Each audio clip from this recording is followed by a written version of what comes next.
incident that occurred in Russia is devastating and leads a worldwide alarm to every other country. Because if this could happen in Russia, one of the most secured, tight, well-controlled, and toughest military in the world, could take this blow, it could happen to anybody. Ukraine was able to smuggle drones into Russia, place them on trucks, and then remotely launch them to strike Russian military facilities.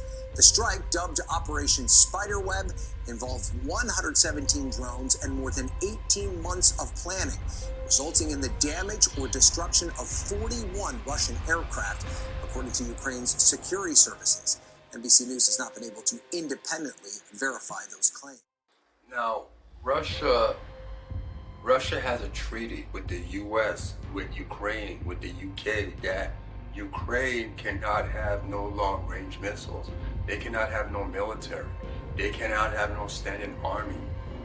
This was an agreement done after World War II. Now, NATO is over there now playing White Knight and going around saving all these countries that are with the U.S. Government contract. If there's something going on in Saudi, there goes NATO. In Saudi Arabia, if there's something going on in Hawaii, there goes NATO.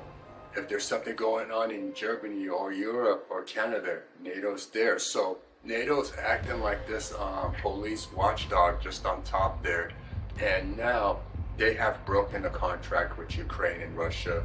And the Russians have seen this. They understand it. There's no going back. Russia still wants the treaty brought back where Ukraine stays neutral, but they're saying if you want that, you have to give us back our country. And Russia is like, no, we had a lot of people that died. There's a lot of blood being spilled. Can't just, give you back the land and then,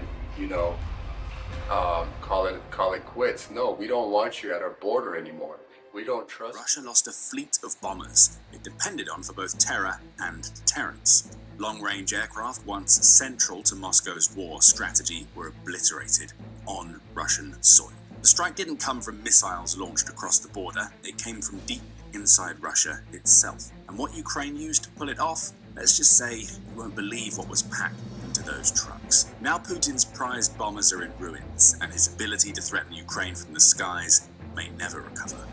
What happened was this: on June 4th, more than 100 Ukrainian drones struck an airbase deep inside Russia, targeting nuclear-capable long bombers. The scale of the operation, dubbed Spider, that's what it was called, Spiderweb, became clear almost as soon as it began, with explosions reported across several zones all over Russia, as far north as Murmansk, I hope I said that right, above the Arctic Circle, and as far east as Irkutsk, over 4,000 kilometers from Ukraine. Russian defense minister confirmed the attack had occurred in 5 regions of Russia: Murmansk, Irkutsk, Ivanovo, Ryazan, and Amur, but stated plans had been damaged only in Murmansk and Irkutsk, while in other locations the attack had been repelled. Well, that's for us to see and find out, but it's a military base. There was nobody there, as you see on the picture. Everybody was inside. These drones were acting on their own. And remember, there was close to 400 of them. They were going around looking for what to bomb because they already bombed the plane.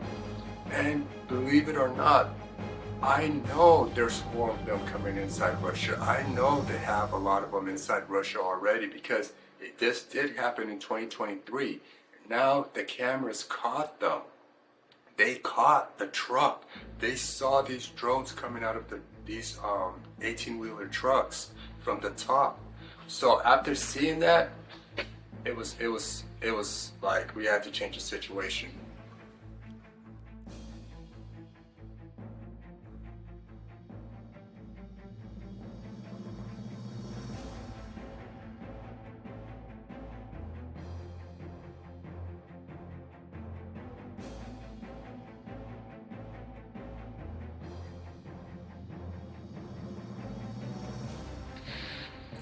Ukrainian drones attack on Russia warplane was serious. blow to the Kremlin's strategic arsenal. A surprise Ukrainian drone attack that targets several Russian air bases hosting nuclear capability strategic bombers was unprecedented in its scope and its sophisticated, and for the first time reached as far as Siberia in a heavy blow to the Russian military. Ukraine said over 40 bombers, or about a third of Russian strategic bomber fleet, were damaged or destroyed Sunday, although Moscow said only several planes were struck. The conflict claim couldn't be independently verified, and videos of the assault posted on social media showed only a couple of bombers hit.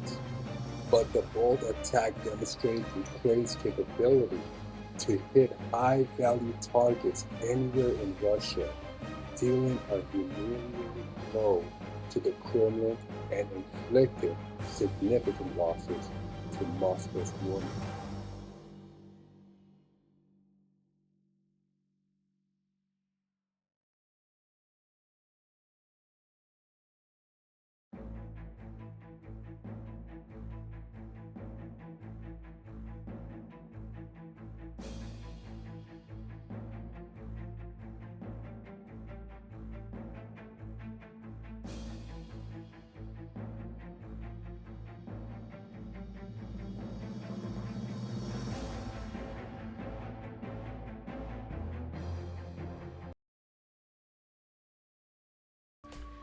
Now, why is this bad? Because we have a lot of bad people out there, doing different organized crime.